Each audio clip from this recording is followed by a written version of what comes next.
gosh. Wow. Bless her. Wow. Oh my. Some dollars. Where's my breath? Hidden inside ordinary homes are treasures worth thousands of dollars.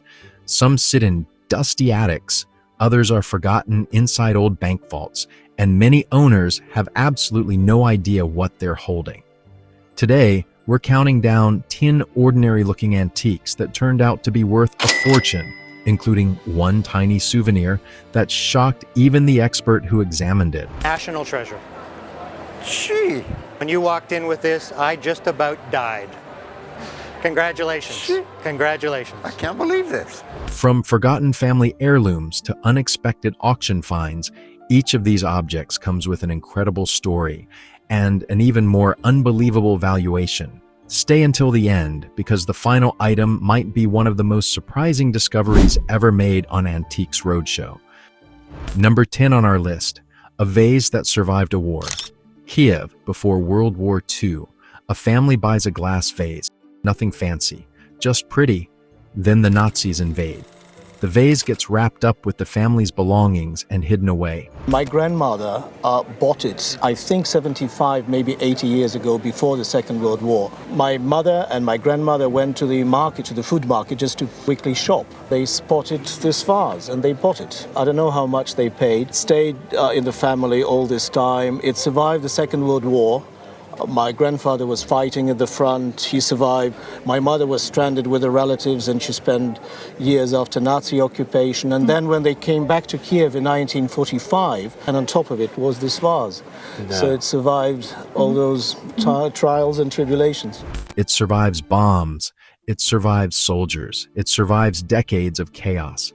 The expert leans in, fingers tracing the glass, studying the carved leaves, the flow of color, the barely there name etched into the surface. Then he says it. Well, if you had to go out and replace this vase, you are looking at something in the region of £8,000 to £12,000. Thank you. Thank you. Thank you. Genuine and authentic Emile Gallet masterpiece. 8,000 to 12,000 pounds. A piece of glass that survived a literal war, now worth a fortune. And this is only number 10. Number 9, the wrong color. A grandmother knew her grandchild loved this yellow goblet as a kid. Every visit, they'd stare at it on the shelf. It was given to me by my grandmother. She knew that I liked it. I had been fascinated by the way it captured light and threw light off for many years. Since I was very small, she'd said to me that one day it would be mine. Shortly before she died in 1990, she did pass it on to me. Here's the problem. In antique glass, yellow is the color nobody wants. Collectors chase deep ruby red. Yellow usually gets ignored completely. It's a remarkable piece. If it were claret glass or red glass, it would in fact be worth considerably more. That is more highly prized than the yellow glass. So when this thing hits the table, expectations are already in the gutter. But the expert isn't looking at color. He's looking at the cutting, the precision, craftsmanship you can't fake and can barely find anymore. And I suppose today at auction, you don't know what your grandfather paid for it? No idea. No idea. I would think that you would expect to pay at least £4,000 for it. 4,000. That's rather more than I had expected. 4,000 pounds for the wrong color glass. Sometimes quality just breaks the rules. Number 8. This one was holding umbrellas. $50 at a garage sale. A weird greenish pot nobody liked.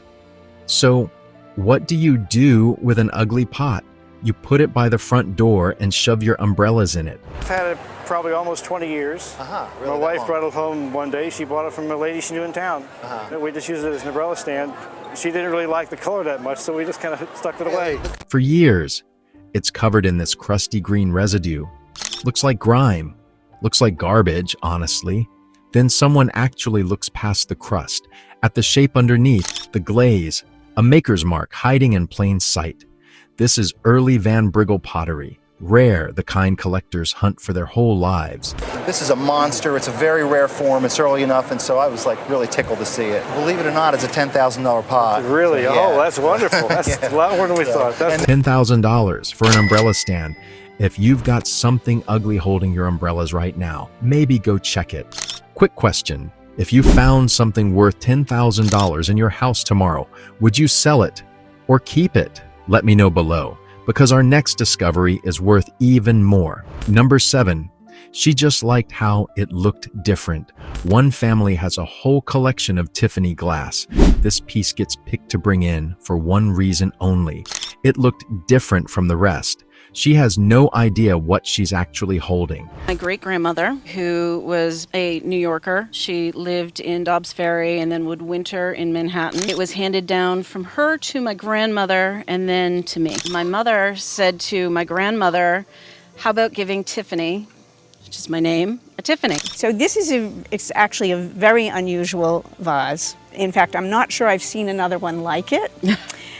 Which I love. Yeah. I think it's really lucky that you were named Tiffany. This specific Favreau design is far rarer than she realizes. Way rarer. The expert studies the surface, the iridescence, the subtle shifts in color that only show up on the best examples Tiffany ever made. In a retail venue, I could see this selling for between $30,000 and $50,000. Oh my God. Wow. Wow. I had no idea. $30,000 to $50,000. One of the rarest designs the company ever produced, sitting quietly in a family home the whole time. We're only halfway. The number keeps climbing from here. Number 6, $150, 35 years ago. That's the price tag on this Loette's vase when it was bought. And I asked her how much she wants for it, and she said $50. And she told me I have 2 other pieces if you're interested. And she pulled out those other 2 pieces. Now I didn't have enough cash with me, and she reserved them for me. I went to the bank, grabbed $150, gave her the money, and took them with me home. Here's the twist. For a long stretch after that, the Loette's market completely collapsed. Prices tanked. If this vase had shown up back then, it might have been worth almost nothing. But markets shift. Collectors came back around. Demand climbed again. This thing is pristine. It's absolutely perfect. And in a retail venue, this would sell between $6,000 and $8,000. Wow. Wow. The total for the 3 vases in a retail venue would be $10,500 to $15,000. Wow. I can't believe it. Today, that same vase is worth $5,000. Bought for pennies, held onto through a bad market, paid off in the end. Number 5, $4.99. Say that number again, $4.99. But I knew nothing about it, so I picked it up and looked, it had markings, and I thought, well, I don't know who it is, but for $4.99, I'm gonna buy it. That's what someone paid for this piece at a Goodwill. It just looked like an old bowl. Nobody looked twice. Then the expert's face changes.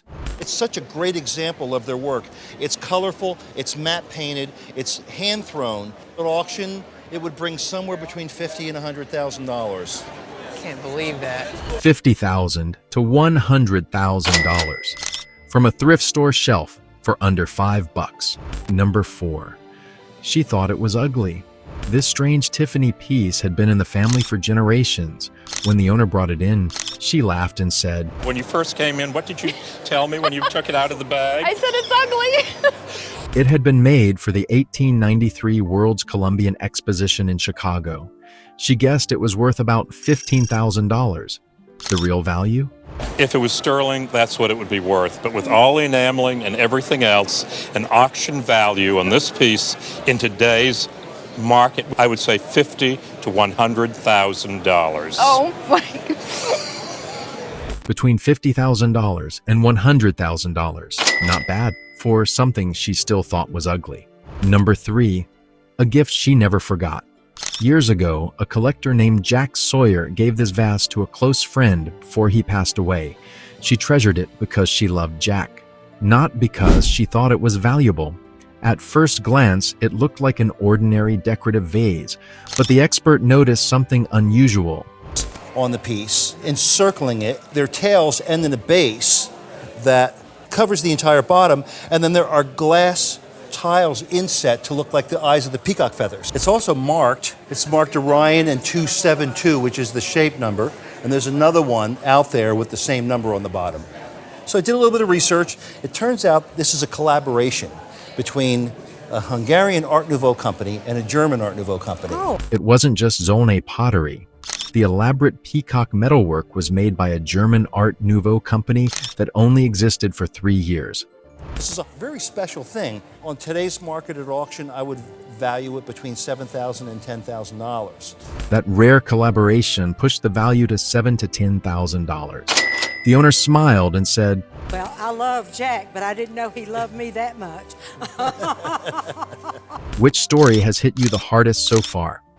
Drop it in the comments. I want to know, because if you think these discoveries were incredible, the final 2 antiques are on a whole different level. Number 2, bought during the Great Depression. The owner's aunt bought this Tiffany vase during the Great Depression and kept it stored in its original crate for decades. During the Depression, my aunt started buying up these vases from Tiffany's, so I guess she ordered some by the crate load. It didn't look like a typical Tiffany piece. Dark, rough, almost like cooled lava. But the expert instantly recognized it. A genuine Tiffany lava vase, one she'd waited 20 years to see. Value?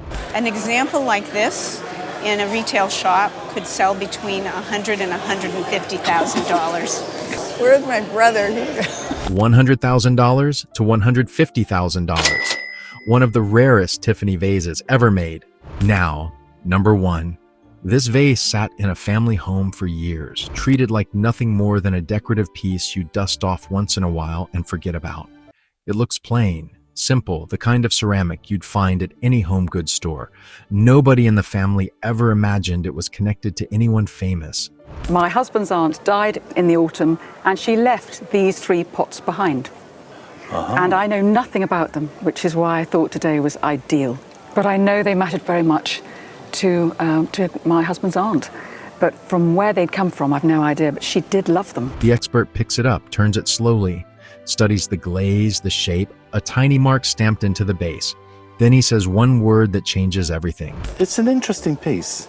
Now, the actual sort of designs were created by Pablo Picasso. This pottery started making designs by Picasso from around about 1948 or thereabouts. An authentic Picasso Madura ceramic vase made by the hands of one of the most famous artists who ever lived. The last example of this that I saw turn up 3 months ago, gone up a bit more, to, believe it or not, including the buyer's premium at auction, £25,000. Gosh. Bless her. £25,000. The room goes silent. She's a Deeside lady, and she came back here for her last 5 or 6 years. And we moved her 18 months ago into the nursing home that she chose. And these 3 pieces had to go with her. And then we had to move her for her last 6 weeks into a secure unit for dementia care. And these 3 pieces she recognized, and they went with her too. Out of everything on this list, this one closes it out. So here's the real question. What's sitting in your attic right now that you've never had looked at? Because if these 10 stories prove anything, it's this. Ordinary looking objects can hide extraordinary value, and sometimes all it takes is one expert glance to change everything.